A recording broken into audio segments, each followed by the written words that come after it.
Olá, tá começando o 162º episódio do A Fonte da Gigahertz, patrocinado essa semana pela ExpressVPN e pela Gorilla Shield. Quem fala aqui é o Marcos Mendes, e assim como toda semana o Felipe Espósito também tá por aqui, beleza? Tudo certo, Marcos. E aí, como é que vai?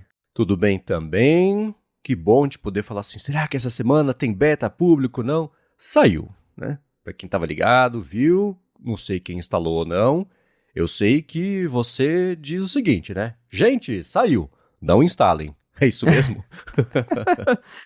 Para a maioria das pessoas, o melhor é sempre esperar mais um pouquinho, ou talvez nem instalar beta, né? Porque o que a gente vê com o passar dos anos é que, mesmo quem não entende nada do que é um beta, vê as pessoas falando na internet, nossa, que legal, que bonitinho, mudou, quero instalar. Daí instala o beta e descobre que tem alguma coisa que não está funcionando e fica frustrado, vai reclamar no Threads. Então, eu já vi muita gente falando, instalei e o aplicativo do banco não está funcionando, instalei e tal coisa parou de funcionar. Fala, pois é, né, é um beta, é uma versão que não está pronta. Então, eu até falo na matéria que está estável, está surpreendentemente estável, eu estou rodando em vários aparelhos aqui já. No iPhone 16 está bem tranquilo em questão de performance, mas eu ainda sinto que de vez em quando ele dá uma esquentadinha, de vez em quando a bateria ainda não tá lá, essas coisas, embora melhorou muito desde o primeiro beta, que o celular não ficava longe da tomada, agora fica, mas ainda assim não tá perfeito. Então, o resumo assim da matéria é isso. O beta tá legal, tá bacana, tem coisas novas, ele está estável, mas também não está perfeito. Então, se você precisa do seu iPhone para trabalhar, se você nunca usou um beta, é melhor esperar um pouquinho antes de arriscar. Espera pelo menos mais uma versão do beta público para sair, que deve ser na semana que vem, deve ser um schedule de... Quer dizer, esse ano tá tudo doido, né? A Apple lança o negócio, tira do Exato. ar. Aí, semana passada, ela lançou o beta público junto com uma versão revisada do iOS para, acho que alguns iPhones, uma coisa assim. Então tá bem fragmentado nesse ano, né? Mas... Historicamente, até abrir aqui de novo para conferir, geralmente o Beta 5 já entra naquele ciclo semanal. Só que como a Apple também tem iOS 18.6 para lançar, que eu também achei que ia sair já na semana passada, enfim, tá bem confuso mesmo. Pode ser que demore mais, pode ser que saia essa semana, mas mais pro fim da semana, vamos ver, mas geralmente ali, a partir do beta 5, ela costuma lançar os betas semanais, que agora também já é reta final para setembro, né? Falta pouco, então eles têm que correr agora para ajustar tudo até o lançamento oficial. Pra mim, o desempenho no iPhone até que tá ok, mas é uma coisa que eu tenho percebido, que por meu iPhone ser mais velho, eu acho que tá mais sob controle do que os iPhones mais novos. O 13 Pro Max, né? Então, eu vejo o pessoal que tem iPhones novos reclamando, tive que reiniciar, não sei o que lá não funciona. Pra mim, tá ok, eu só lembro que tem o beta por causa do Liquid Glass. De resto, tá beleza, os aplicativos, na minha experiência, etc, estão funcionando, tá tudo beleza. Já no Mac, eu até comentei no ADT, se eu pudesse voltar no tempo, eu não instalava, porque o do Mac ele tá bem chatinho. O principal problema que eu encontro no Mac é o Spotlight. Ele, depois de um tempo, para de achar arquivos. Eu consigo achar programas, mas mesmo assim, eu digito, por exemplo, eu quero abrir o Mail. Comando de espaço, Mail. O primeiro resultado que ele carrega é o dicionário. Aí eu ponho Mail, pá! Aí ele, Mail é um método de comunicação. Eu falo, isso tá chatinho. Numbers também, eu tenho algumas planilhas que eu abro com frequência. Eu tento abrir, coloco o nome da planilha, depois de um tempo ela para de aparecer. Aí eu tenho que botar Numbers, aí no Numbers, arquivo recente, feito os maias, né? Então isso tá meio chato mesmo. Um problema que eu vim encontrando que tá melhor é aquilo de alternar entre os spaces, ele não fazer.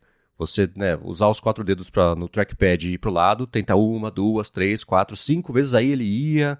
Isso estava chato. Melhorou um pouquinho nesse último beta. Não resolveu, mas está melhor. Mas isso do Spotlight não encontrar os arquivos atrasa no dia a dia. A gente tem um fluxo muito bem... Você nem pensa a respeito disso, né?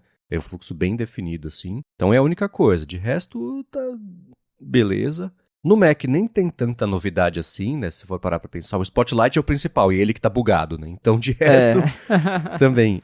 Eu tinha colocado a estética de Liquid Glass nele inteiro, nos ícones transparentes, ficava muito triste. Eu tirei, deixei, voltei a usar as cores, dá uma alegriazinha no sistema, né? Que é 100% o oposto de como eu sempre fiz, mas que eu posso fazer. Hoje em dia é assim que eu sinto quando eu uso os sistemas, né? Então tá aí. Claro que as experiências de vocês, agora que todo mundo tem a possibilidade, pelo menos, de colocar o beta, quem tiver colocado, manda bala. Alguns lembretes importantes, tá? Apple Watch, se você puser o beta, não tem o que fazer. Se você quiser voltar para o sistema atual, ou já não sei que número que é, 11, não dá. Você tem que ou levar na Apple ou esperar até setembro. Se você atualizar para o beta o iOS, né, que você precisa para atualizar o WatchOS, você vai voltar, porque voltar o iOS, por exemplo, para a versão atual, estável. Você não vai conseguir usar o seu relógio até sair o sistema, porque um depende do outro. Então, para Apple Watch, pensem 30 vezes antes de fazer. Se vocês conseguem ficar sem, todo mundo consegue, tudo bem, né? Mas consegue ficar sem um relógio aí até setembro, provavelmente. Né? macOS também. Se quiser voltar, você tem que formatar o seu Mac. Aí tem que ver se você tem backup, se não tem. É um rolê, né? Então, vale bem pensar se vocês estão dispostos a passar por esse perrengue. Quem estiver com ele rodando, contem pra gente as impressões, se vocês concordam, discordam, né? Voltaram algumas coisas nesse beta da semana passada, né? O Liquid Glass está um pouco mais líquido, um pouco mais glass. Não muito, mas um pouquinho.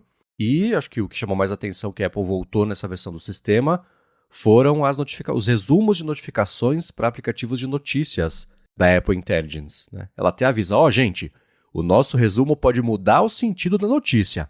Combinado? Verifiquem. Combinado?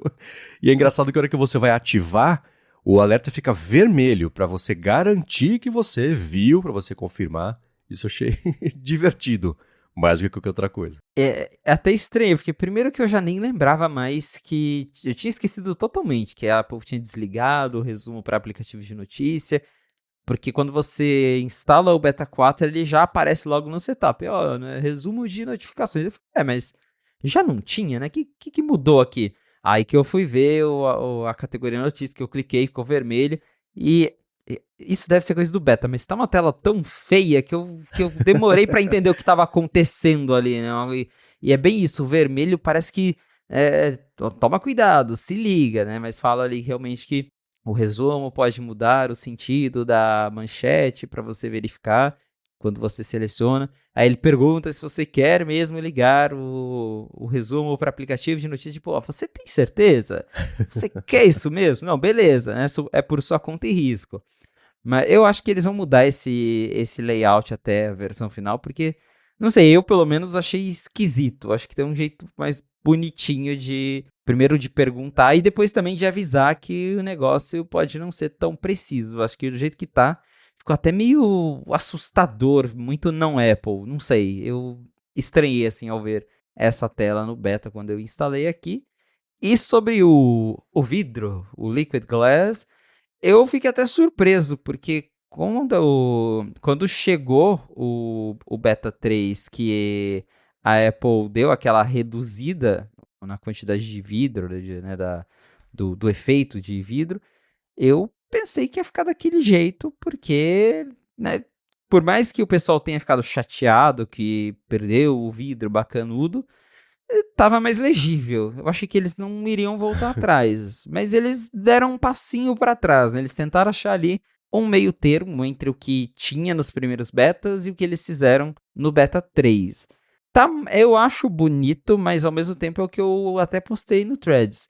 Tem situações em que a legibilidade não existe, né? Principalmente, eu acho que a culpa, até conversei sobre isso com algumas pessoas, a culpa me parece dessa Accent Color, que é essa corzinha de destaque que os aplicativos podem escolher. No Apple Music mesmo é vermelhinho, tem aplicativo que é laranja.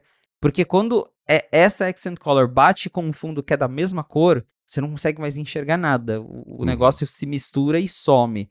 Então eu não sei se a solução para a Apple é, de repente, tirar essa Accent Color, como eu vi alguns conceitos na internet. Tipo, gente, deixa tudo branco que daí dá para ler. Eu vi que o aplicativo Games da Apple tá assim. Ele tinha uma Accent Color e nesse último beta a tab bar dele tá toda branca quando você seleciona um item. E aí dá pra ler. Eu não sei se é bug ou se a Apple jogou ali assim para testar, para ver se o pessoal gosta, para trazer isso depois para outros aplicativos. Porque é isso, o efeito do vidro é muito bacana, mas tem que pensar na legibilidade, né? O Uhum. celular que eu também vi algumas pessoas falando, mas é só ativar lá em acessibilidade, reduzir transparência. Mas, pô, o negócio já tem que ser legível o suficiente por padrão assim que você tira da caixa. Então, eu acho que ainda cabem alguns ajustes aqui nessa questão do Liquid Glass. É um desafio, mas esse é o trabalho, né? A parte de contraste, não é possível que isso não surgiu durante o período de desenvolvimento do conceito gráfico, visual, né? Eu não sei, a gente vai até falar sobre isso daqui a pouquinho, né? Sobre o caso que nem foi da Carangueja, por exemplo, né? Que a equipe da Carangueja só recebeu elogios até descobrir que o projeto estava adiado. Eu falava, mas ué, não estava bom? Como é que agora tá ruim? E ninguém falou nada. De onde que tá vindo isso, né? Eu não sei se essa parte da liderança, no meio do caminho o pessoal começar a se enganar, mas não é possível, né? Que durante os testes estava tudo bem, aí agora quebrou no beta, aí de repente parou de ter legibilidade. Não, né? Mas eu... eu até falei sobre isso no último ADT, né? Que tá um pessimismo tão grande que reclamar sobre isso parece só reclamação por reclamação porque é legal reclamar. E não é, né? Existem algumas poucas situações em que não tem mesmo o contraste. Eu não sei se no caso deles fala, tá, mas pô, a pessoa tá dando scroll ali, ela para onde não tem contraste para tirar um print e reclamar. Se ela continuar dando scroll, tá resolvido. Será que é isso que eles estão falando? Que essa ilegibilidade é transitória durante uma interação do usuário e que ele sabe que ele pode mexer um pouquinho a mais? Não sei se é assim que eles estão justificando para si mesmos, né? Eu acho que do jeito que é essa estética, eu não sei se é. Aí eu vou falar assim, fisicamente possível, opticamente possível, ter 100% de legibilidade em todas as situações. Eu acho que não dá, né? Então acho que vai ser. É que nem o ChatGPT, ele pode cometer erros. O Liquid Glass ele pode ficar meio ilegível em algumas situações, não pode ser a maioria e nem pode ser em situações que sejam permanentes. Acho que tirando isso, eu acho que eles vão falar, gente, é assim mesmo, é vidro no vidro, tem hora que não vai funcionar. Uma coisa que eu notei, na tela bloqueada, por exemplo, quando você ativa para ver as notificações, ela fica uma por cima da outra, né? Você a toca ali para descompactar e ficar ali uma fileirinha, eles têm escurecido um pouco a tela, ele escurece um Sim. pouco todo o resto para ficar mais legível o que está nas notificações. Eu não sei se eles estão experimentando isso de modo global, né? Quer dizer, na tela bloqueada para depois colocar de um jeito mais global. Se notar ali que tem um índice de ilegibilidade acima de tanto, dá uma escurecida no que tem atrás, não sei. Eles vão ter que seguir investigando, mas tá meio em cima da hora, né? Isso de assim, se lá para agosto finaliza o sistema É. para poder queimar nos iPhones novos e poder lançar, e aí, né? Tem questão de 2 semanas praticamente para fechar a versão, porque eu lembro assim de fuçando o código, geralmente a RC, que é aquela versão que a Apple libera depois do evento, ela é compilada ali pro dia 15, no máximo dia 20 de agosto. Então, assim, temos aí menos de 3 semanas para eles fecharem tudo. E eu acho que entre tudo que eles têm para arrumar, o design não vai ser tão prioridade assim, né? Porque aí fica entre arrumar o design ou fazer o iPhone parar de derreter na mão das pessoas, né? O iPhone tem que ficar frio na mão das pessoas. Então, vamos ver o que acontece nos próximos betas. E é muito engraçado, é muito curioso observar como que tudo isso acontece, porque eu vi o Gurman reclamando horrores nas redes sociais. Ele, pô, Apple, por que você, né? Teve um trabalho, supostamente pelas fontes dele, a Apple ficou 3 anos fazendo Liquid Glass. E ele ficou postando, mas vocês ficam 3 anos fazendo um negócio e aí deixa o Twitter mudar a opinião de vocês, né? Né, que empresa é essa? Mas, pô, é diferente quando você tem, sei lá, uma dúzia de designers trabalhando em algo internamente que eles acham super bonito e a hora que coloca isso na mão de todo mundo que o pessoal fica, pô, pera lá, isso aqui não tá muito legal pra gente, né? O pessoal começa a descobrir cenários que talvez lá dentro da Apple, testando ali apenas nos aplicativos deles, eles não percebem, né? Passa batido. E aí a hora que joga isso na mão de todo mundo, o pessoal fica, pô, né? Aqui dá pra melhorar, aqui dá pra melhorar. O beta é pra isso, né? Mas de Aham. fato, eu acho que já tá bem em cima da hora pro tanto de vai e vem que eles estão fazendo em cima dessa interface. Sim. Eu vi o pessoal hipotizando, será que ela podia desligar Porque é uma flag de sistema, né? Acho que você até falou sobre isso Sim, no sim. Threads, né? Eu acho que não. Aí sim ia ser um chororô É. infinito, né? Aí vergonha, etc, etc. Acho que não vai chegar a tanto. Mas será que dá tempo de corrigir tudo? Não vai. As pessoas sempre são muito boas em achar motivo para ficar irritadas e achar problema. Então vai ser impossível ela arrumar nesse nível. Mas o principal, né, o que eles chamam de low hanging fruit, assim, as situações mais óbvias, é difícil você prever como é que o celular vai ficar se é uma coisa transparente, cada usa de um jeito, tem uma interface, uma interação, né? Você resolver todos 100% dos casos, com essa estética eu não sei se tem como. Acho que vai ter um trabalho dos dois lados ainda, das pessoas se acostumarem que tem hora que não vai dar pra ler, o que é bizarro, né? A função do botão é você ler o que tá escrito e apertar. Você não consegue ler o botão, a interface falhou na exibição do botão. Mas eu acho que isso vai acabar virando uma parte do que significa ter um sistema com elementos transparentes. Tem hora que não vai dar pra ler, o que é estranhíssimo. Pensar em não deveria acontecer, mas a estética, não sei se ela vai permitir alternativas, não. Curiosíssimo. Pois é, vamos ver o que vem por aí.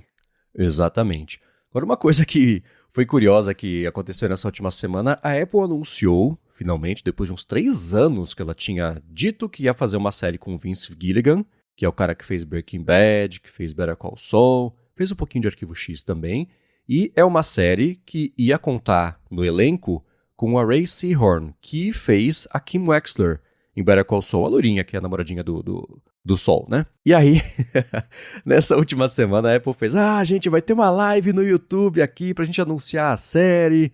E aí era um Petri dish, não, como é que chama em português? Não sei, o de laboratório lá, aquele disquinho, o Petri, com um smiley, etc, etc. E ela marcou a live, criou maior expectativa, e no dia da live, ela publicou, eu achei muito engraçado o pessoal resumindo no Twitter, no YouTube, os comentários. Gente, 3 dias pra isso? Foi um vídeo de 30 segundos com o teaser da série. Tem uma mulher lá que não é a Ray Seahorn, lambendo um bando de donut, botando de volta na caixa pra pentelhar os colegas de trabalho. E a série se chama Pluribus, que tem o E Pluribus Unum, né? E um por todos, todos por um. Tem até na moeda dos Estados Unidos, todos por um. E é estreia agora, né? 7 de novembro, acho que é a data. Legal que já vai estrear esse ano, imaginaria que seria só no ano que vem, mas tirando a frustração que isso gerou nas pessoas, achei mó divertido. Eu tô empolgado. Vamos ver, tem umas coisas boas pra estrear no Apple TV Plus. Esses tempos mesmo saiu um teaser de Neuromancer, que a Apple também falou que ia fazer uma série sobre. Eles anunciaram ano passado, se eu não me engano, que ia fazer uma série de Neuromancer. E agora também, nas últimas semanas, rolou um teaserzinho bem também curtinho, assim, coisa de 20, 30 segundos. Só pra falar que, ó, vai acontecer a série, mas Neuromancer ainda tá mais longe de ser estreado, porque acho que tá em produção. Mas eu vi aqui o teaser também, parece interessante. Vamos ver quando sair, né? Uhum. E a proposta, quem não quiser ouvir nem a proposta da série, pode pular 15 segundos. Mas estava lá na descrição que a mulher mais pentelha, triste e chata do mundo fica responsável por salvar o mundo. Então, premissa divertidinha. Tô empolgado que o Vince Gilligan é um cara muito bom, né? Não vai ter nada, aparentemente, né? Não vai ter nada, nenhuma referência a Breaking Bad, não é nesse universo, né? Eu, se fosse ele, colocaria uns easter eggs, só uma coisinha ou outra, no fundo, ali na cidade, passam Los Pollos Hermanos, só pra brincar, né? Que nem o Pixar, que bota lá o caminhãozinho da pizzaria lá em todo o filme. Mas tô empolgado pra essa, tomara que seja bacana. A sequência mesmo tá muito boa, né? Você falou dessa do Neuromancer. Tem também uma série de um voo cheio de preso que cai, tipo um Conair misturado com Lost, assim, que pintou o teaser nesses dias. Ted Lasso, publicaram um teaser também, né, que começaram as gravações, botou lá os 4 sentados numa mesa. Então, tá numa sequência boa, né? Com certeza, teve mais um teaser de Ted Lasso, que aí sim, né, a Apple ama promover Ted Lasso, que o pessoal se empolga. E o Tim Cook fez um post no X dele, postando lá essa foto de todo mundo na mesa, Ted Lasso. Também estou muito empolgado para ver como vai ser nessa temporada de Ted Lasso, que a gente já escutou rumores, já tivemos aí confirmações oficiais, mas eu quero muito ver, primeiro para matar a saudade, e segundo para ver ali como é que eles vão dar sequência de fato a essa história. E eles também, né, publicaram esse teaserzinho de Ted Lasso, que tem ali 20, 25 segundos, só para falar mesmo que a 4ª temporada está em produção. Mas só isso já deixa os fãs bem empolgados, né? Uhum, pois é. Vamos ver o que vai rolar. Tô empolgado, tô numa sequência boa Apple TV. Agora, nessa última semana, acho que uma das principais notícias foi um anúncio que a Apple fez do Apple Care One. Ela essencialmente lançou mais um serviço, um serviço de assinatura de seguro de dispositivos, uma evolução do Apple Care Plus que já existia. E, essencialmente, você vai conseguir colocar 3 dispositivos nessa conta estendida de seguro de hardware. Existe também a possibilidade de você adicionar alguns dispositivos a mais, isso em dólar, acho que são $6 por mês, uma coisa assim. E as dúvidas que as pessoas têm de cara, eu vou tirar aqui com o Felipe também. Funciona no Brasil? Serve para o Brasil? Então, em tese, assim como o Apple Care normal, funciona, mas com alguns asteriscos, porque esse Apple Care One, ele também inclui aquela proteção de roubo e furto que tem lá nos Estados Unidos. Essa daí não é atendida aqui. Não adianta você ter essa, porque nesse caso eles só cobrem furto e roubo nos Estados Unidos. Então, se você estiver viajando, não rola. E em tese é isso. Quando você assina o Apple Care Plus nos Estados Unidos, na Europa, e usa ele aqui no Brasil, você está sendo atendido como se fosse um cliente viajando. Por isso que a Apple atende. Porque se o cara, né, que está viajando, quebrou o iPhone, a Apple troca para você em qualquer lugar do mundo. E aqui no Brasil, por mais que ela não venda o Apple Care Plus, ela atende casos de Apple Care Plus. Agora, o de roubo não rola. Então, em tese, dá sim para você assinar esse Apple Care One e solicitar um reparo aqui no Brasil, né? Só não a parte de roubo mesmo, que daí, por mais que esteja incluso, a Apple não vai conseguir fazer nada e você ainda vai precisar assinar um seguro à parte. E tem também, o pessoal fez umas contas de quais dispositivos, a partir de quando vale a pena você fazer esse plano versus seguir pagando mensalmente os planos separados, né, do Apple Care Plus para cada um. Eu vejo que foi o pessoal do Mac Magazine que falou assim, Vision Pro, pronto, vale a pena. Porque só ele sozinho já vale mais a pena do que o seguro do Apple Care Plus só dele, né? Então tem bem caso a caso aí. Se tiver, assim, né, 3 aparelhos, é um Mac, um iPhone e um Apple Watch, né? Geralmente o basal acaba, ainda mais nos Estados Unidos, né, onde as coisas são, entre aspas, mais baratas, lá para eles estão achando caro porque é mesmo. Mas ainda assim acaba sendo o principal. Aí a primeira coisa que eu fico pensando, né? Por que agora eles foram lançar isso? Porque tá um rumor faz o quê? Uns bons, sei lá, 5 anos que ela tava para lançar um negócio desse. E isso deve, assim, eu vou chutar com base em nada, que vai aumentar uns bons 20, 30% o faturamento que a Apple vai passar a reportar de serviços, porque é uma coisa meio... Pra lá, eles chamam de no-brainer, né? Assim, putz, bota aí, os 3 aparelhos, acho que são mais... É um tempão a mais, não é? De que vai valer por 4 anos, uma coisa assim. Então, isso vale muito a pena pra eles, né? Pra Apple também, porque a quantidade de pessoas que vai de fato usar isso é uma fração das pessoas que vão assinar. É assim que seguros sobrevivem e ganham fortunas, né? Então, ela, assim... Eu acho que esse era o último recurso, a última opção que ela tinha de uma nova fonte de renda de serviços recorrente, bastante coisa. Se ela está fazendo isso agora, quer dizer que para ela chegou a hora de espremer mais isso e poder, né, seguir com o crescimento sustentável, etc., para poder reportar, enfim, parte financeira da empresa. Mas eu acho que isso vai dar um belo de um boost aí, vai pelo menos dobrar o quanto ela tirava de grana do Apple Care Plus, agora com esse Apple Care One. Eu não, assim, aí pra mim, não vale a pena. Eu nunca assinei Apple Care Plus e quebrei o iPhone uma vez só, na vida. Então, por enquanto, eu ainda tô no lucro de não ter contratado nada disso, nem pela paz de espírito de se cair, derrubar, quebrar, assim, se cair, derrubar, puxa, que pena, não. Aí eu lido com isso, mas eu nunca tive. Você chegou a ter esse tipo de seguro mesmo, né, do Apple Care Plus? Sim, eu assino o Apple Care Plus pro meu iPhone porque eu gosto de usar sem capinha. Então, eu não tenho case, não tenho película, não tenho nada. E eu digo pra todo mundo, é uma sensação extremamente libertadora você não se preocupar com o seu iPhone. Que eu vejo todo mundo que tem, porque é caro, a gente sabe. Então a pessoa coloca a capinha, coloca a película, aí vai colocar na mesa, coloca aquela delicadeza aí, né? Nossa, o meu iPhone assim, vou sentar, joga em cima da mesa, joga em qualquer lugar, despreocupado, quebrou, a Apple vai me dar outro depois. Então é muito bom ter essa paz de espírito de que eu posso usar o iPhone do jeito que eu quiser. Colocar ele onde eu quiser. Às vezes acontece com esses, dependendo do estabilizador, gimbal que você vai usar, ele dá uma riscadinha ali, se não tá com capinha. não tem problema, depois a Apple troca. Então, é libertador, mas também eu acho que eu tenho pro Apple Watch também, que eu fiz pro Apple Watch, porque o Apple Watch eu não troco todo ano, né? Então, acho que vale a pena, até pela questão da bateria. Bateria, quando ela chega num nível, acho que abaixo de 80%, daí a Apple também troca, incluso no Apple Care Plus. E pro Mac, daí eu já nunca assinei mesmo.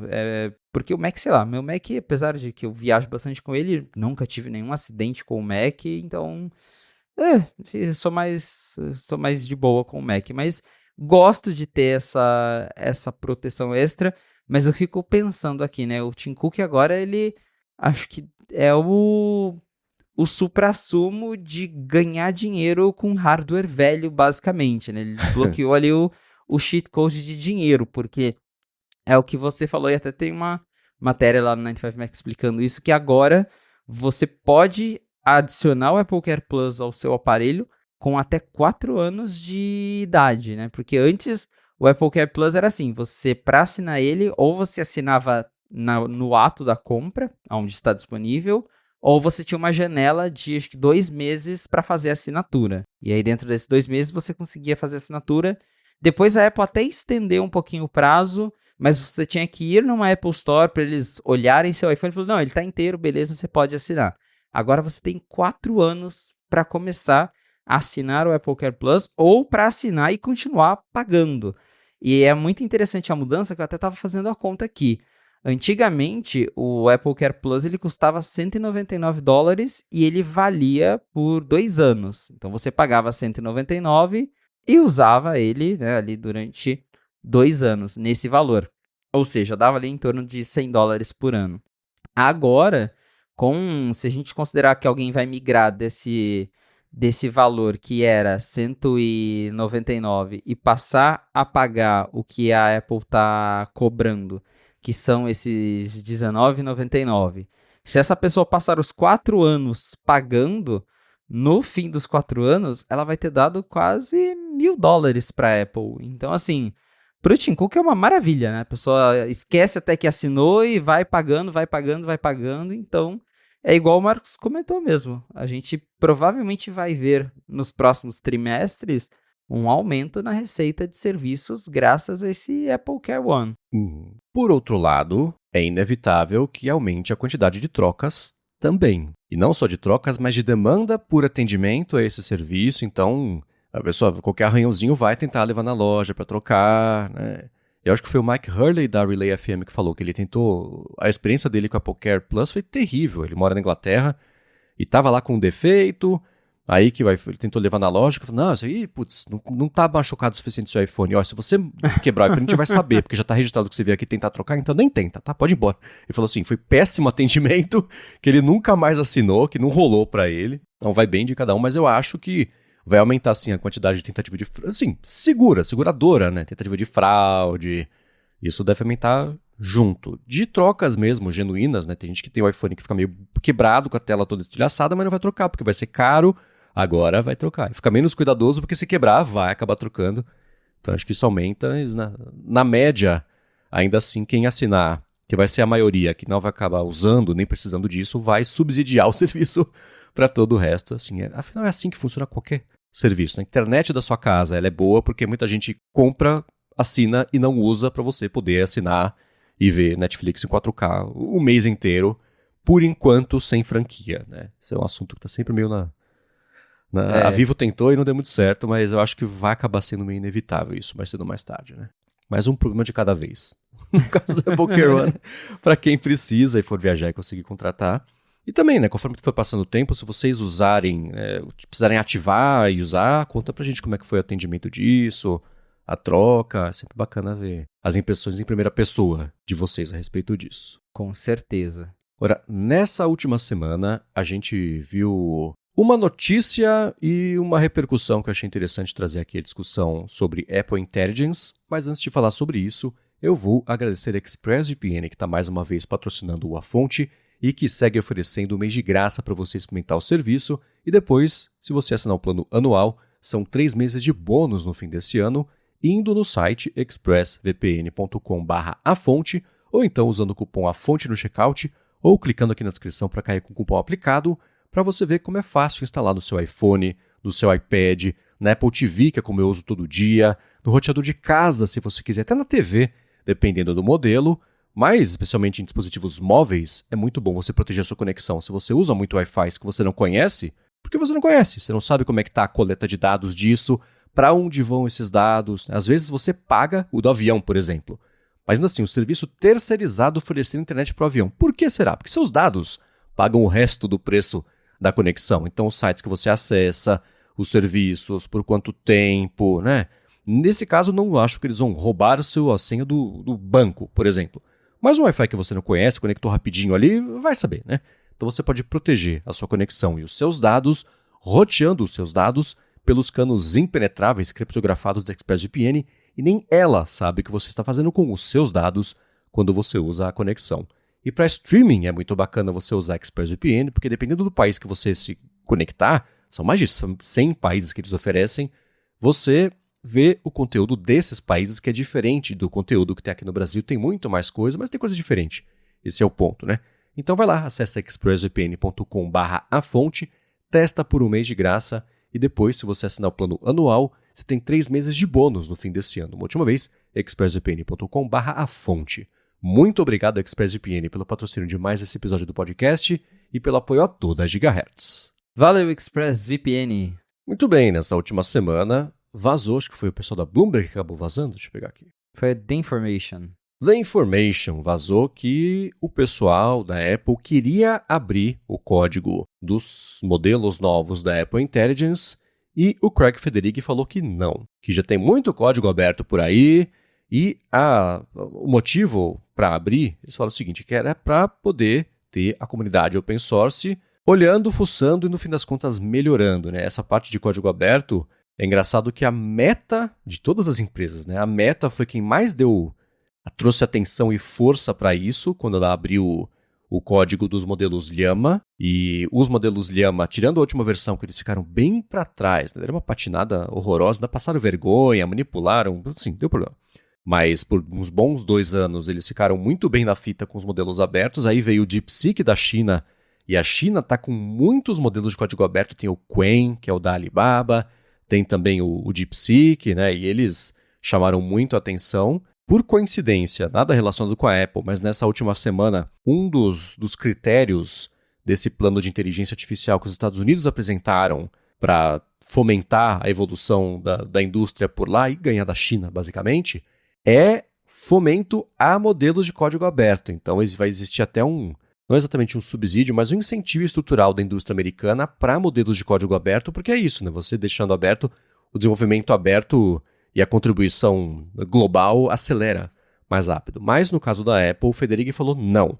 Não porque as pessoas vão olhar para o código e vão ver como os nossos modelos são pouco capazes em relação à versão até anterior, ao local, tá? O que roda no iPhone, no Mac, etc.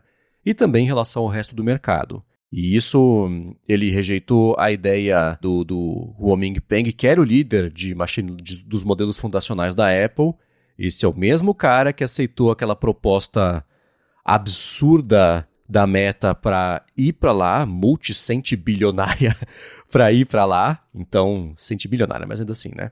E essa matéria do Information fala sobre outras coisas também que tem a ver com os bastidores da Apple Intelligence. Aí sim, aquilo que eu comentei, né? Que a equipe da Carangueja foi pega de surpresa quando a Apple anunciou o atraso, porque para eles o feedback era só positivo. Também que foi uma surpresa que eles estavam considerando modelos de terceiros, né? Contrataram a OpenAI, a Anthropic e o Google também. Então, tudo muito estranho sobre o desenvolvimento secreto e as surpresas de desenvolvimento por ali. Mas o principal é que a Apple não quis abrir o código. Se você me perguntar, eu vou dizer que daqui a uns 3 anos isso vai estar aberto, porque é que nem a Apple não querer fazer a carangueja com LLM, porque ela, podia cometer erros. Mas o mercado inteiro migrou para isso. Eu acho que com esse fomento a desenvolvimento aberto, ela vai acabar... Ela já tinha, ela ia abrir, um modelo, faz um e abre.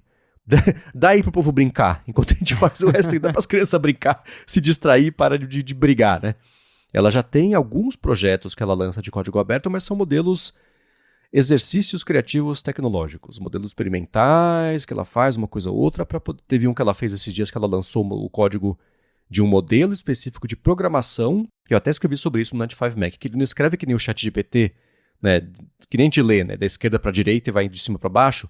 Ele vai gerando os tokens meio de um jeito meio global, não é aleatório, mas gera meio tudo ao mesmo tempo e vai iterando nele ao mesmo tempo até chegar no código final. A gente até no IA Sob Controle entrevistou um cara do Google que lançou o Gemini Diffusion, né, modelo de difusão, e ele trabalhou no desenvolvimento disso, bem na parte de inferência, que é a parte que o modelo pensa sobre o prompt para gerar a resposta. É uma tecnologia super interessante. A Apple fez o modelo em cima do modelo da Alibaba, é o modelo do Qwen, que era aberto. Teve umas 2 ou 3 versões dele que a própria Alibaba fez. A Apple pegou, trabalhou em cima disso para ser um modelo de difusão de programação, lançou também no Hugging Face, é aberto, o pessoal pode mexer, pode baixar. Então, é uma outra coisa. A Apple Intelligence mesmo, quando chegaram pro Craig e falaram, podemos abrir? Ele falou, não, porque aí é a gente abrindo demais aqui como é que tá a situação. Curioso, não sei se a Apple é estruturalmente, sei lá, um encaixe bom para desenvolvimento de IA, no fim das contas, que a estrutura não está condizendo com o que o resto do mercado está fazendo. Né? É, bem isso, porque enquanto a gente vê como o andar da carruagem está para as outras empresas, a Apple ainda está fechada, está atrasada, como a gente bem sabe. É bem interessante mesmo essa reportagem, justamente por revelar que há um interesse por parte do time em abrir isso, até buscando melhorias, e ao mesmo tempo a liderança não quer porque sabe que isso vai expor a Apple no sentido de que todo mundo sabe que a Apple Intelligence está atrasada, mas o que dá a entender é que iríamos descobrir o quão atrasada ela está, né, ao começar a fuçar nesse open source de uma possível Apple Intelligence. Então, eles deixaram fechado. Eu concordo com o Marcos que eu acho que daqui a uns anos eles vão mudar de ideia, que talvez realmente daqui a uns 3, 4 anos eles lancem um modelo open source, justamente porque hoje ele já tem esses modelos separados, então realmente acho que é porque num momento como a coisa não tá boa, eles primeiro querem resolver isso, aí depois abre para quem quiser ajudar, fuçar nos códigos, mas que por hora deve ficar fechado mesmo. Então eu não sei, a gente vai vendo essas notícias de como tá rolando, do que tá rolando nos bastidores da Apple Intelligence, e tudo parece desanimador, né? Parece que não vem uma notícia para falar, olha, tá sendo bacana, eles estão dando um jeito, a coisa tá indo para frente. É sempre alguma confusão, alguma coisa que não tá dando certo.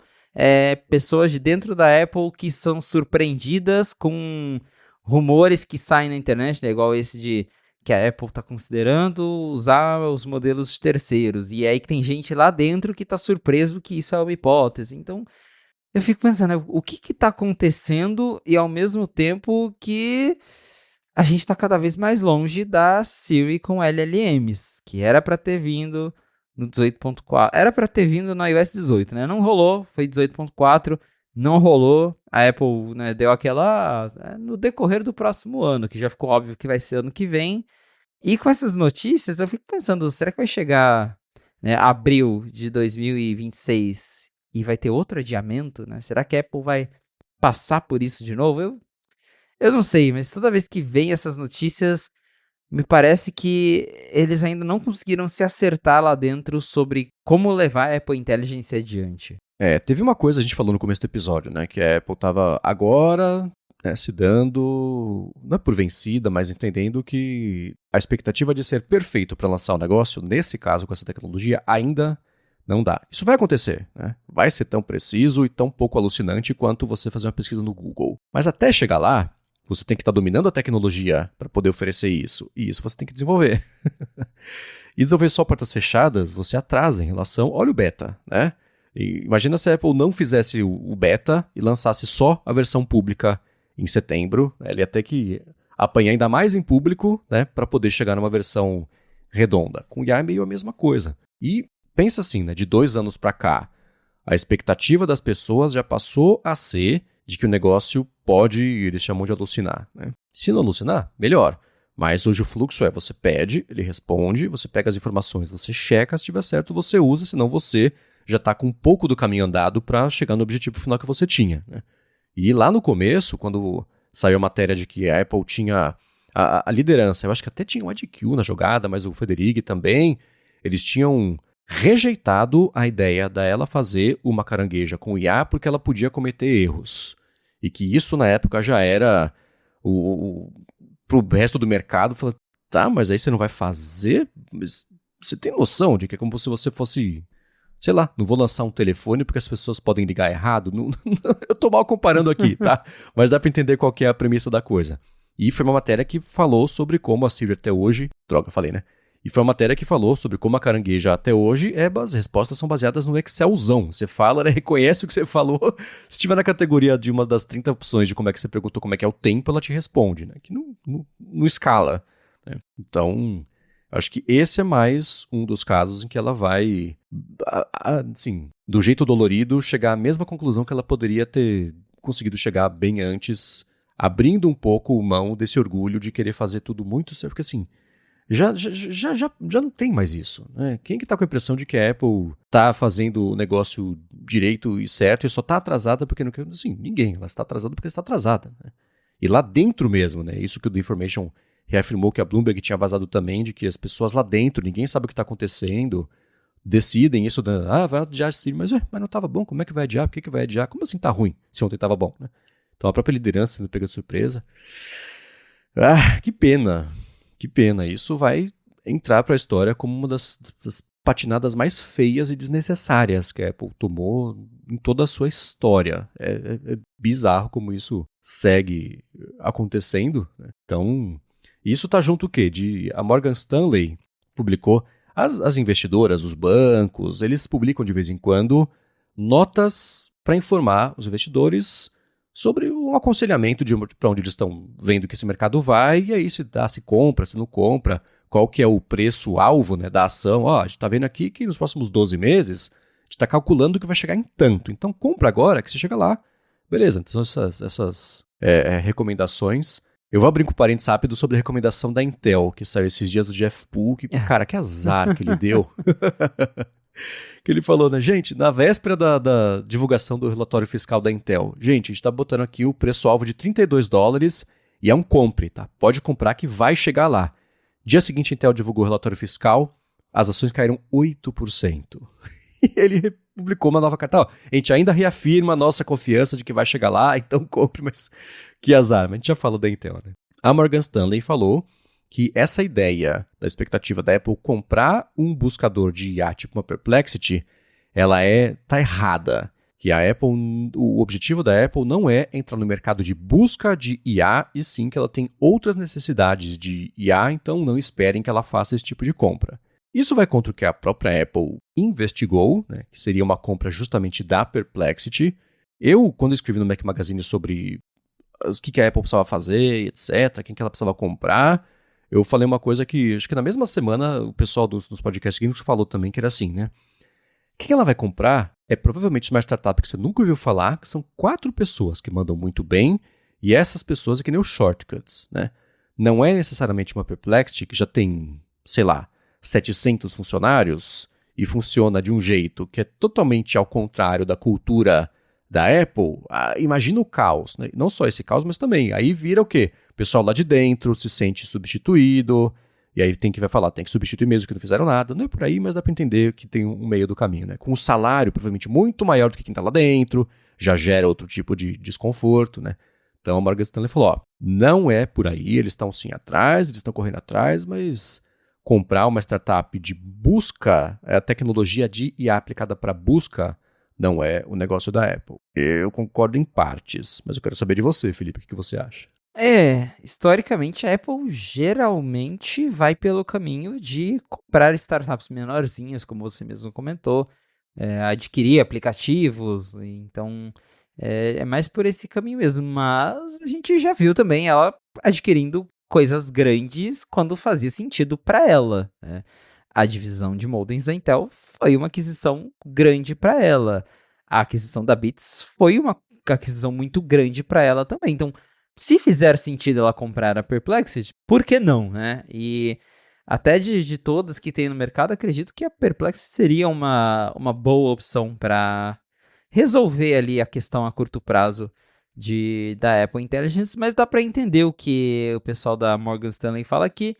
De fato, a Apple com certeza também quer melhorar os modelos dela por conta própria. Ela, né, com certeza tem esse desejo interno ali de lançar o que foi prometido, sem precisar recorrer a terceiros, mas que enquanto ela não consegue fazer isso, ela vai buscando parcerias para tapar esses buracos, né? O que a gente vê hoje já na Apple Intelligence, que é integrado ao ChatGPT. Eu até brinco que o iPhone agora tem Circle to Search, né? Porque aquele recurso novo que eles apresentaram que você circula nas imagens ali ou no screenshot é busca do Google. Então, tem ali, de fato, essas parcerias para fazer coisas que a Apple Intelligence ainda não faz.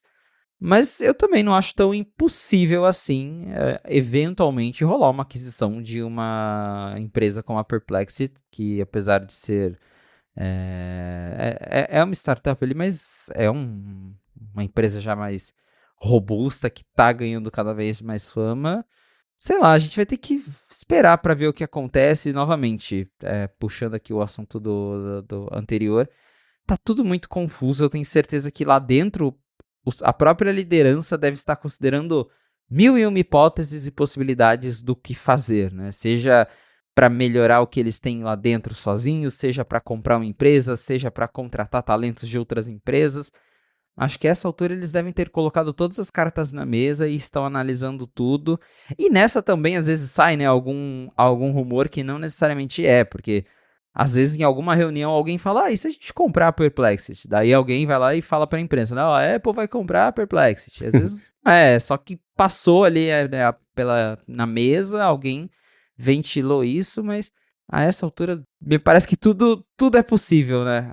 Para a Apple tentar dar um jeito aí na Apple Intelligence. Sim, e a parte de busca específico, é claro que ela comprar a Perplexity ou um buscador de IA não significa que ela usaria a inteligência e o know-how dessas pessoas para fazer um Apple Google, né?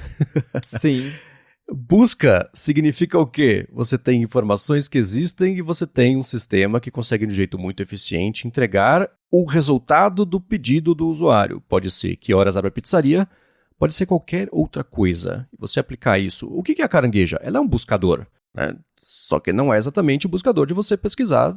Não, deveria ser, de pesquisar tudo. Então, sim, faz sentido contratar, ter o cérebro dessas pessoas trabalhando para o seu objetivo com o know-how que eles têm em busca. Isso sem contar que a Apple tem inúmeras buscas do Apple Maps, que vai começar agora a rentabilizar com um anúncio, resultado patrocinado, recomendação da App Store, que também já está rentabilizando. Então, ela não ter um buscador não significa que ela não tenha necessidades de ter pequenos buscadores no serviço dela. E no fim das contas, tudo relacionado a qualquer coisa de LLM é uma busca, né? Então, a justificativa da Morgan Stanley, eu discordo, mas o que ela quis dizer, eu concordo. Não é a Perplexity, não é o grande buscador que vai resolver o problema que ela tem agora, porque o que ela tem agora de necessidade ainda é sair do zero. Ela andou para o lado e para trás nos últimos anos, enquanto todo o mercado está decolando e já deu algumas voltas no globo, né? Já está em órbita. Então, a recomendação dela é curiosa, né? Foi certa, mas a justificativa dela, para minha percepção, pelo menos, eu olho muito para esse mercado, eu acho que é errada, né? Então, não é que ela precisa comprar, sei lá, um outro... E vê o que a Perplexity fez com o assistente, né? Ela fez uma carangueja muito melhor do que a Apple, com todas as restrições que tem no sistema. Você consegue fazer 1 milhão de coisas melhor, do tipo, qual que é aquela música mesmo que tem aquele cara que canta meio fino e falou que é um dueto com uma mulher que canta grosso? Sei lá, tô inventando aqui. Ele faz a busca no Perplexity, encontra a resposta, conecta com o Apple Music e bota a música pra você. Quando que você vai conseguir fazer um negócio desse com a Siri, né? Então eles com muito mais restrição entregaram muito mais. Assim como eu comparo com o Shortcuts, que o Shortcuts é a mesma coisa. O que o Shortcuts fez quando era o Workflow ainda, era tão bom que a Apple comprou, olha só, né? Um paralelo interessante, né? E hoje em dia é o que ajuda a Apple a fazer não só as automações, mas também tem até as automações. Tem o Shortcuts, tem automações mesmo de sistema hoje em dia que tá rodando baseado no Shortcuts. E hoje integra com o Spotlight. Olha o avanço que você pode conseguir fazer a partir de uma compra que eram tipo 3 pessoas a equipe do Workflow. Não era uma empresa gigantesca. Então acho que as compras têm que ser meio por aí. E você falou novamente sobre assistente da Perplexity. Eu fiz até um teste interessante para ver o quão absurda está a carangueja hoje no quesito de para trás mesmo. Porque eu perguntei para a Perplexity, em qual episódio do A Fonte o Marcos e eu discutimos sobre tal assunto? Nem lembro qual era, né? Marcos e eu não, no caso Marcos e o Felipe, né? Pra não saber que era eu. Mas perguntei lá e a Perplexity encontrou o episódio e já começou a tocar o episódio no Apple Podcasts. Aí eu fiz a mesma pergunta pra Carangueja. Aí ela, não encontrei tal coisa nos seus contatos. Então é realmente incrível que um desenvolvedor de terceiro conseguiu fazer um negócio tão bem integrado com os aplicativos da Apple e a própria Apple não tá conseguindo fazer isso, né? Pois uma pena. É uma pena mesmo assim, não precisava ter sido assim, né? Mas a Apple contratou o cara do Google, o John Giannandrea veio do Google, ele era o líder de Machine Learning da Apple em 2019. Sei lá, 17 contrataram ele, o cara esquentou a cadeira até hoje. Tudo bem que ele pode ter tentado muito fazer as coisas, e a gente acabou de falar da liderança da Apple, que não consegue pensar do jeito que precisa pensar para esse mercado. Mas ainda assim, né, a função do cara era, aos pouquinhos, chegar lá, e não falar, puxa, não pode. Então, pessoal, faz estudo aí, publica white paper sobre o que poderia ter sido, isso não levou a nada, né? Que pena. Agora, antes da gente falar sobre os humores de dispositivos, outras coisas que eu sei que são coisas que talvez empolguem mais as pessoas, eu quero falar aqui sobre 3 assuntos que se misturaram nessa última semana. A primeira vem lá da Europa, que a Europa está prestes a dizer que se deu por satisfeita com aquela sopa de regras que a Apple anunciou faz umas 2 semanas do funcionamento da App Store por lá, que tem tiers diferentes e categorias para os aplicativos estarem ou não dentro da App Store. Você paga 1%, 5%, 15% de comissão, aparece na busca, não aparece tempo de automático, não tem. A Europa aparentemente olhou para isso e falou, tá, agora tá dentro da regra do DMA, já vou colocar minha opinião inexplicavelmente, se isso for realmente acontecer. Eu vou apresentar esses assuntos todos, a gente pode ir puxando os fios aqui, tá? Boa. A segunda coisa, a Apple nos Estados Unidos está com aquela briga com a Epic Games e a juíza do caso ficou brava que a Apple não fazia o que ela queria, falou, gente, acabou a conversinha, a partir de agora a App Store vai ser assim, assim e assim, e olha só, não só para Epic Games, para todos os desenvolvedores, a App Store vai funcionar assim. E a Apple falou, opa, peraí, tá bom, se você quer que a gente resolva com a Epic, a gente resolve com a Epic, mas legalmente, juíza, você não pode estabelecer uma regra que valha para toda a App Store, porque esse não é um processo coletivo. Esse é um processo da Epic. A resposta, a decisão, o veredicto, tinha que valer só para a Epic. Esse é o argumento dela. E nessa última semana, ela mandou para o tribunal um documento que se baseia numa decisão a respeito de uma lei que o Trump tentou colocar para acabar com a cidadania por nascimento. Vai gente de fora, criança nasce nos Estados Unidos, é mais complicado que isso, tá? Mas o que ele quer fazer é dizer que essa pessoa não pode ser, a nacionalidade dela não pode ser dos Estados Unidos. E aí o tribunal falou que não, porque isso tinha a ver com um caso, não podia valer para todo mundo, aí falou, tá vendo, ó, um caso que não pode valer para todo mundo, então Epic, nesse caso aqui também não pode. Então essa é a segunda coisa.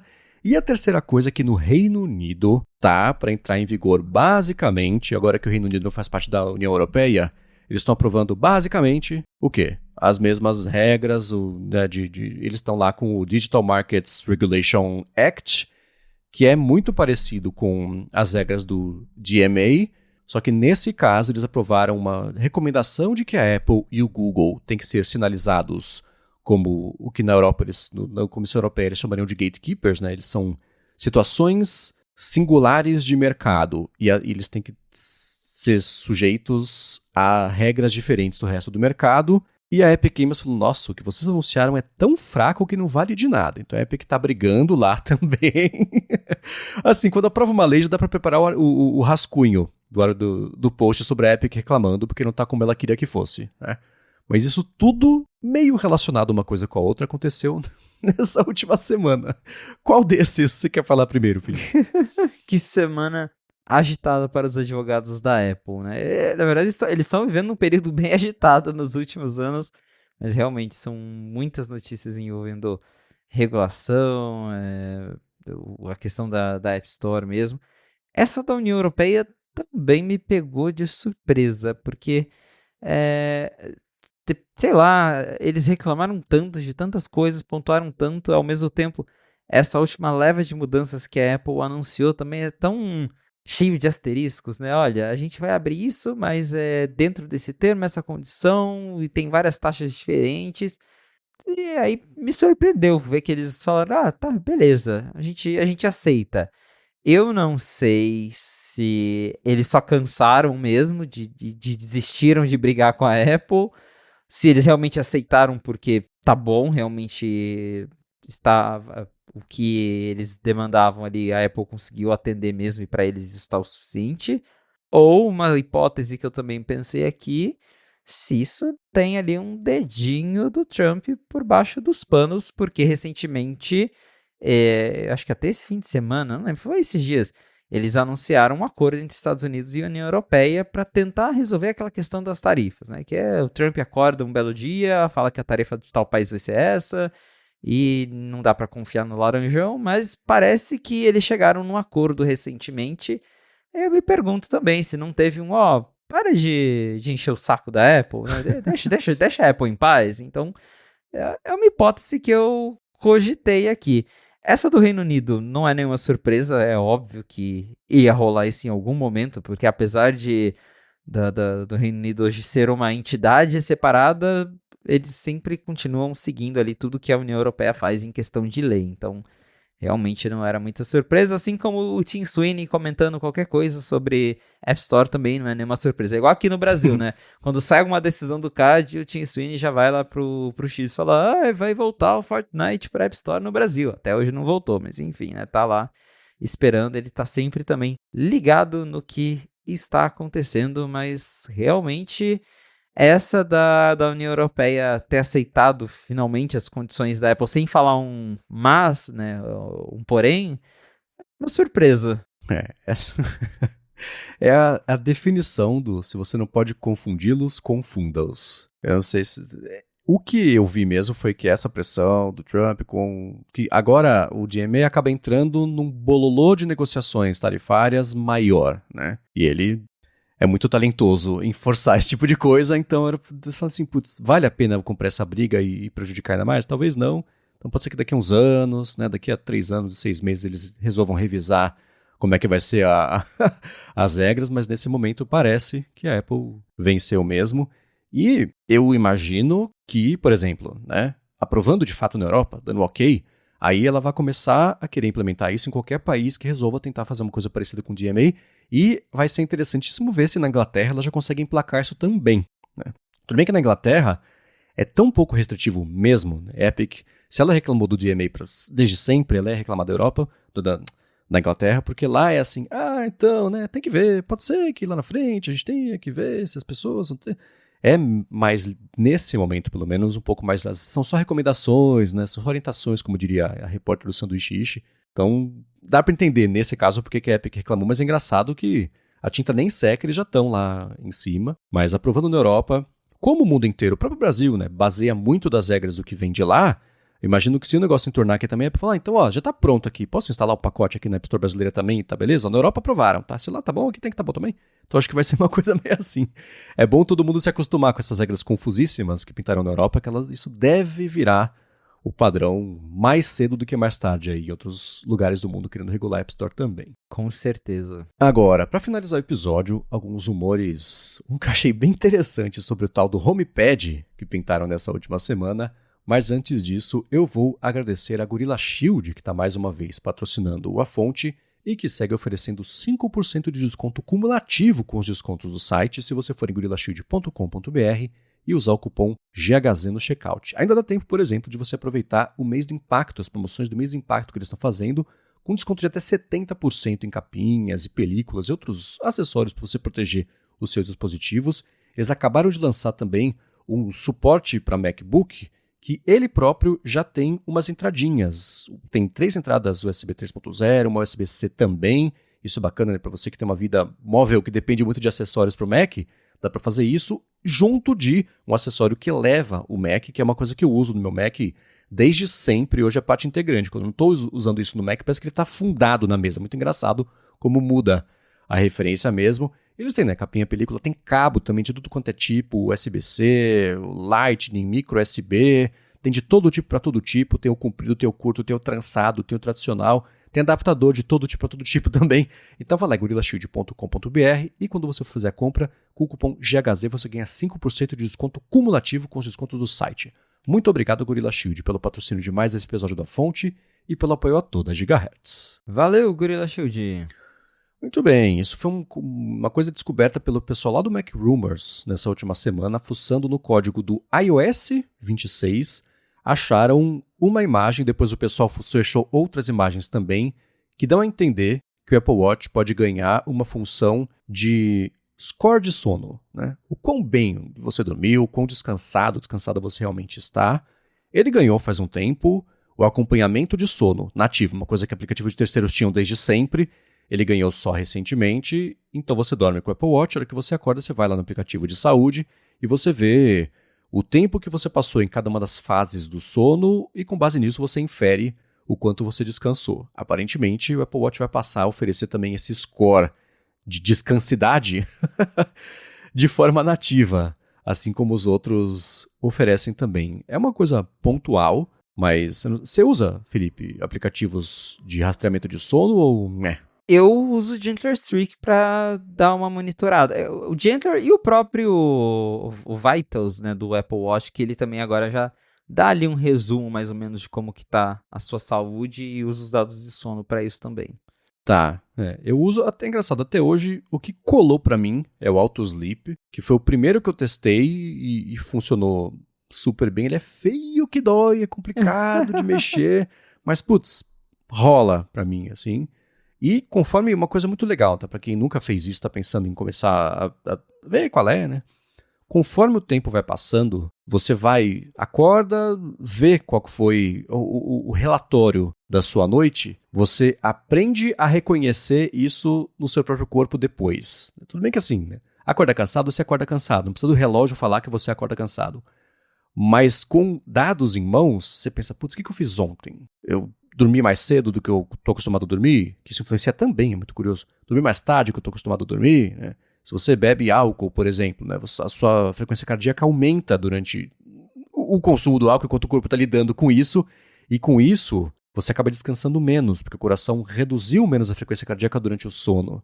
Isso reflete e impacta bastante, pelo menos no auto-sleep, no seu placar geral ali do sono. Porque pensa só, se a sua frequência cardíaca aumenta, a sua respiração também acaba aumentando.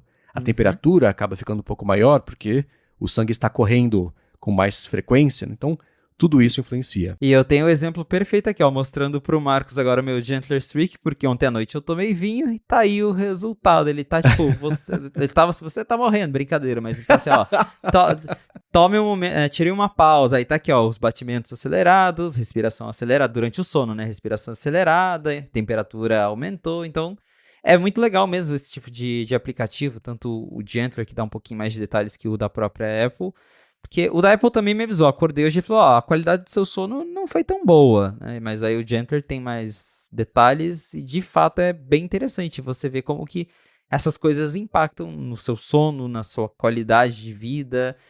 Até, acho que eu comentei com o Rambo aqui o dia que ele veio pra gravar a fonte, que eu mesmo, quando uns 2 dias antes de eu ficar resfriado, o Apple Watch fala, ó, o seu sono não tá muito legal, né? Algo vem aí geralmente é um resfriado chegando, então em cima desses dados dá pra obter bastante coisa, né? Com certeza, então vale a pena, assim, pra você que nunca mexeu nisso, dá uma olhada, né? E agora, o próprio Apple Watch dando esse lance do placar de sono, você vai acordar e ele vai falar 86. Aí, com o tempo você vai entendendo, 86 é bom, é ruim, o que eu posso fazer para ir melhorando, né?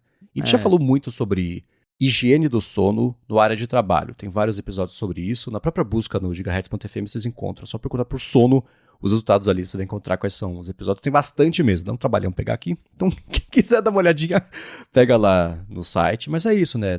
Tentar o máximo possível dormir na mesma hora, acordar no mesmo horário. Isso ajuda o corpo a não se preocupar com será que hoje que eu durmo cedo? Será que hoje que eu durmo muito? Será que ele vai acontecer? Não. Quanto mais estruturado conseguir fazer isso, melhor fica o seu placar. E você tendo um número para associar isso, se vier de nativo do Apple Watch, maravilha. Enquanto não vem, tem vários aplicativos. Tem o Pillow, que já patrocinou aqui a Gigahertz. Tem o Autosleep, o Gentle Streak também tem. Vale a pena dar mais piadinha nisso, caso você não tenha feito isso ainda. Agora para o rumor que eu falei que era curioso, né? Pintou um rumor sobre o tal do HomePad, que é aquele display conectado com caixa de som que dizem que a Apple já teria lançado se não fosse o atraso da carangueja com LLM, porque é muito dependente de uma boa interação com voz, e que esse display conectado a gente vinha chamando de HomePad, porque tem o HomePod, que é a caixa de som, tem o iPad que tem a tela, se junta a tela com a caixa de som, vira o HomePad. Mas aparentemente não é esse que vai ser o nome, né? Ou talvez é aquela coisa de o time que está programando isso ainda não sabe o nome, existe essa possibilidade. Mas dentro do último beta do iOS 26 pintou um código que fala assim, ó, o seu HomePod não vai conseguir te mostrar a previsão do tempo, ou enfim, respostas da carangueja na sua área.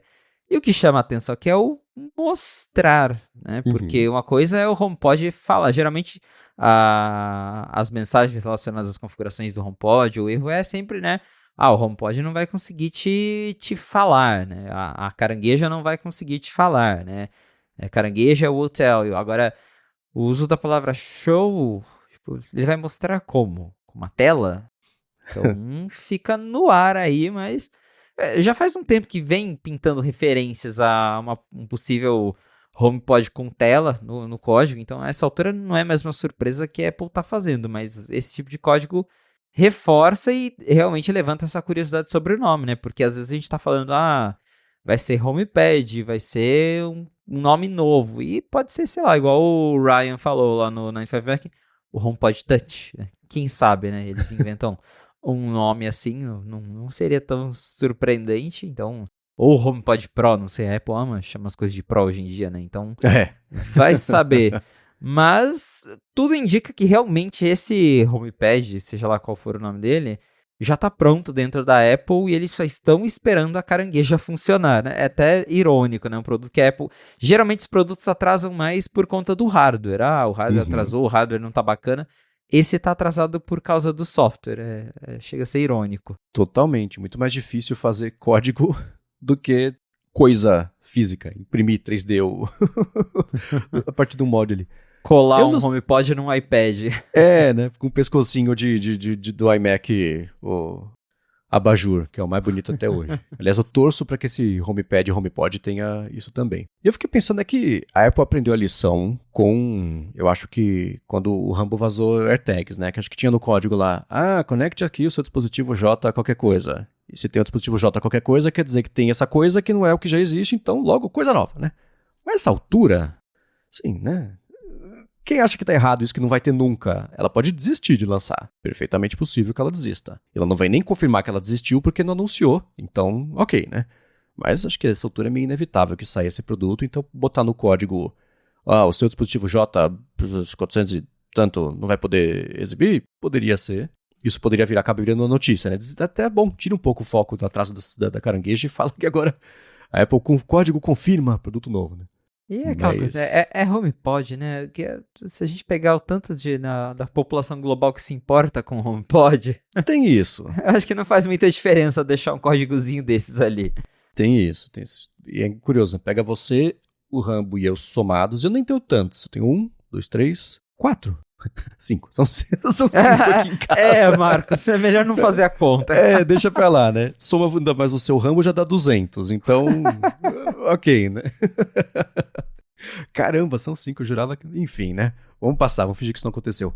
Agora, pra finalizar o episódio, 2 notícias, uma que tem a ver com o iPhone e a última a gente vai encerrar com aquela da Intel, que eu dei a pincelada mais cedo. Mas do iPhone pintou um rumor muito estranho nesse último fim de semana, não é nenhuma fonte anônima, mas alguém entrou em contato com o pessoal do Mac Rumors e disse que tem a ver com a equipe de produção do comercial dos novos iPhones, e a produtora de comercial é uma empresa da Eslovênia, e no site dela diz que presta serviço para a Apple, vai saber, né?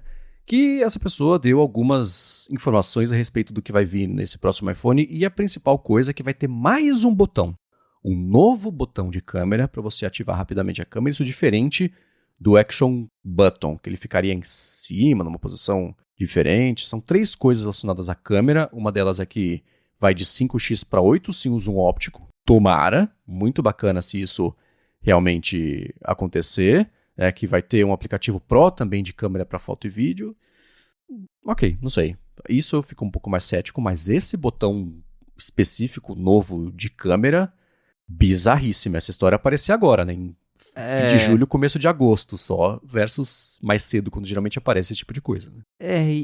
Esse terceiro tópico é o que me deixou cético quanto à notícia, porque a lente de 8x, o zoom óptico de 8, eu até lembrei, eu não sei se foi Majin Buu, algum desses, já, hoje em dia é tanto leaker que eu não lembro mais quem falou o quê, mas um deles falou que existia a possibilidade de, com o upgrade da lente teleobjetiva para 48 megapixels, o que a Apple ia fazer? Ela ia adotar um zoom óptico menor, só que por ser 48 megapixels, ele ia conseguir cropar mais, igual ela faz hoje na lente principal. Então ia ter, sei lá, ia voltar para um zoom de talvez 3,5 e 4, e com o crop digital iria uma foto de 12 megapixels em 8. Isso me parece totalmente possível. App Pro da Apple, isso pode significar muitas coisas, mas considerando que eles já redesenharam o App Câmera agora no iOS 26, eu não duvido que eles tenham algo preparado exclusivo para os iPhones novos, que a Apple ama lançar recursos de câmera, mesmo que seja coisa de software, e deixar eles guardados para iPhone novo. Isso já aconteceu outras vezes, então não seria uma surpresa ela colocar ali algumas funções extras que só funcionam nos iPhones 17. Agora, mais botão de câmera, não que seja impossível, porque a gente já viu que a Apple ama agora colocar botão, né? Teve a era do Johnny Ive que era, vamos tirar todos os botões e o celular vai ser uma peça de vidro. Agora é botão, botão, botão, botão, né? É botão de ação, é botão de câmera, aí... Mas, sei lá, eu até fui olhar os CADs, o que vazou, teve uma fonte, um CAD que dê a entender que vai ter outro botão. Então, eu não sei se talvez pode ser, até cogitei isso, não é um botão novo, mas vão ter gestos novos no controle de câmera ali, alguma coisa assim, e aí na hora de passar essa informação para frente, saiu como um novo botão. Sei lá, essa parte eu fiquei cético, mas os 2 primeiros acho totalmente possível. Agora, é uma coisa que eu vou dar uma cutucada aqui, é que quando eles publicaram essa matéria, eles até colocaram o nome da agência, né, do cara que entrou em contato. Eu fiquei tipo, gente, você não se faz isso, né? Porque, eu vi que a hora que eles tiraram, depois colocaram um disclaimer, nós tiramos porque o cara não tinha deixado claro que não era pra falar qual que era a agência. Eu fiquei tipo, não é óbvio isso, né? Porque isso, se for verdade, né? Porque eu entrei no site dessa agência, não vou falar o nome, e de fato tá lá que a Apple é cliente deles. Eu encontrei alguns comerciais da Apple que de fato foram produzidos por eles. Teve um de Apple Watch, se eu não me engano. Mas isso pode fazer os caras perderem o contrato com a Apple, né? Eu lembro que teve um caso, que não foi nem vazamento, mas teve uma dessas agências que trabalha para a Apple que eles publicaram bastidores de como que eles gravaram o comercial do iPhone 14, se eu não me engano, usando aquelas câmeras bem pequenininhas que são robóticas, que conseguem fazer uns ângulos diferentes. Era um make-off mó legal. Eu lembro que eu repercuti no 95 Mac e o pessoal da agência entrou em contato e falou, pelo amor de Deus, vocês podem apagar que a Apple deu uma dura na gente. Era um making-off de algo que já tinha sido lançado, né? Então, isso pode ter uma repercussão bem negativa, mas assim, impossível não é, mas esse do controle de câmera me pegou ali. E eu cacei, eu tinha procurado, que depois que saiu no Mac Rumors, o Zach Hall publicou lá no 95 Mac até com um comentário interessante, que falou assim, é muito estranha essa história, mas não tem nada pior do que você estar sentado em cima de um vazamento que te deram em julho, isso ser verdade em setembro e você não publicou por uma abundância de cuidado com uma coisa que acabou de vir verdade, né? Então, aí eu lembro que nenhuma das matérias falava mesmo da agência, até fui agora lá no Mac Rumors e tá mesmo, tiramos aqui o nome e tal. A essa altura, se for verdade, a agência já perdeu o contrato, né? Porque, assim, isso não pode acontecer, né? E tem um monte de fornecedorzinho que a Apple faz contrato e cancela justamente quando descobre que alguém de lá tá vazando que a nova câmera vai ter o componente e tal, não sei o que lá, lá. Então, o que não falta nesse mundo é produtora, né? E se a Apple quiser, é rapidinho ela achar uma nova pra fazer esse tipo de coisa, então... Que pena. É que nem no processo do John Prosser lá, né? O cara que não tinha nada a ver com a história, que foi enganado, demitiram o cara porque ele deixou o iPhone de produção dele em casa, não imaginando que o maluco ia pegar a senha, entrar no iPhone e fazer o FaceTime e mostrar pra assim, né? O pessoal acaba se ferrando meio de graça, né? É, Coitada dessa agência que certamente vai acabar perdendo esse contrato, né? Mas tá aí. Pode ser que tenha um botão novo, vai ser estranho se tiver. Pra finalizar o episódio, falar da Intel, então. É uma notícia daquelas que, sei lá, o mundo dá voltas, né? Muito irônico. Que a Intel está com um. A Intel, bom, a gente sabe que ela vem passando por uma última década bem complicada. Isso principalmente na mão do CEO, que era CEO até pouco tempo, né? O Paul Otellini. E ela patinou, perdeu o mobile, patinou, né, a arquitetura ARM por conta até da Apple ter dado tão certo isso com o iPhone, depois a Apple passar a usar em tudo e deixando o x86 de lado, e a Intel não tendo como reagir, e nem dando o braço a torcer e passando a fabricar o chip com a arquitetura licenciada. É muita complicação aqui para explicar, né? O episódio inteiro poderia ser em relação a isso. Fato é, a Intel está com um CEO novo. O Otellini saiu e agora quem está lá é um cara chamado Lip Butan. E ele tem cortado divisões adoidado, cortado projetos adoidado. Ele até falou esses dias, gente, já é tarde demais para a Intel recuperar o tempo perdido e alcançar o mercado de IA. Esse passou, a gente não vai ter o que fazer aqui, é uma pena, mas é o que é. Isso também, né, botando um fogo ali interno, falando isso publicamente, né? Mas uma das coisas que a Intel está prestes a fazer é começar a fabricar um processador novo, que tem ali o código A14 ou 14A, eu sempre confundo. 14A. 14A, e que pode ser uma das salvações da Intel. Inclusive, foi com base nisso que o Jeff Poole tinha falado esses dias, né, antes da divulgação do relatório fiscal, que a Apple poderia até ser uma das clientes, Apple e Nvidia, uma das clientes desse processo de fabricação, mas na divulgação do relatório fiscal, a Intel falou o seguinte: estamos com esse projeto aqui. Nesse momento, ele é o único projeto que a gente tem que eles chamam de foundry, né, da fabricação mesmo aqui de chips. Se a gente não conseguir assinar com um cliente grande, a gente vai basicamente cancelar esse projeto e sair da fabricação de chips. A Intel sair da fabricação de chips. Olha que inimaginável uma coisa dessa. E que então aí eu coloquei dessa forma lá no Note 5 Mac, né, que a Apple pode ser a última esperança da Intel para esse mercado de fabricação de chips. Lembrando que a Intel perdeu a Apple como cliente porque as tropeçadas que a Intel deu incluíam, por exemplo, em agosto do ano que vem, vai ter a geração nova de chips de alguma coisa Lake, que vai ter um ganho de desempenho, vai ter isso, poupa energia, etc, etc. Aí chegava lá para março, então falou assim, então, gente, de agosto, na verdade, vai ser lá para setembro ou outubro, tá? Aí chegava em julho, então, gente, vai ficar pro ano que vem, viu? Não deu aqui. E com isso a Apple deixava de lançar Macs atualizados, porque estava associado ao ganho de desempenho do chip. E aí foi uma das coisas principais que fez a Apple desistir da Intel, da arquitetura x86 e da arquitetura ARM, que ela faz o projeto e tem as parceiras TSMC que fabrica basicamente para ela com base na receita que a Apple faz, né? Então é curioso que a Intel pode depender da Apple para seguir existindo no mercado que ela deixou passar e perder completamente. Mas depois da divulgação do relatório fiscal, o Jeff Poole falou, gente, a gente reafirma que está aqui, compra a ação da Intel e depois um tomo de 8%, até que dá para comprar um pouquinho mesmo, porque a gente acredita que vai chegar nos $32 aí de preço. E então, nesse meio do caminho, tá numa situação complicadíssima, né? É, situação bem delicada para a Intel, igual você falou, uma década complicada, né? Porque várias coisas ali vêm dando errado para a Intel e até hoje também, porque eles vêm tentando emplacar, né, esses novos processos, arquiteturas para eles fazerem aí esses chips e até agora também não parece que não foi muito para frente. Seria muito irônico ver a Apple trabalhando com a Intel de novo, depois de ter dado um pé na bunda deles com a troca pro Apple Silicon.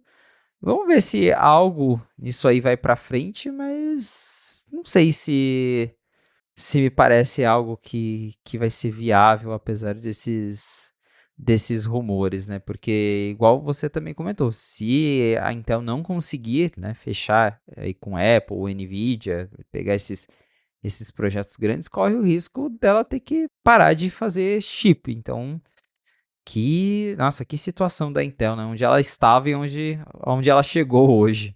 Pois é uma pena mesmo. E eu não vejo ela recuperando tão cedo esse tempo perdido, não. E o CEO tá fazendo certo, né? O cara que chegou ali tá novo no cargo, você pode pegar as planilhas todas e sair rabiscando e cortando, que é uma coisa que o CEO antigo não teria feito, senão ele já teria feito, né? Depois de 10 anos e saiu por causa disso. O painel falou, gente, não tem a menor confiança que esse cara vai conseguir fazer a coisa certa. Então, área, né?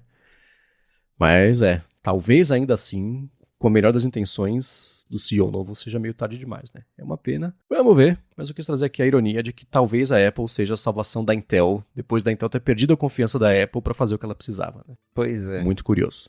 Bom, dei uma espiadinha aqui, nada de novo na última hora, então vou encerrar o episódio. Obrigado a vocês que deixam os reviews, as avaliações, a vocês que recomendam o A Fonte. Para achar os links das notícias que a gente comentou aqui, você encontra ou em gigahertz.fm/afonte/162 ou também nas notas do episódio.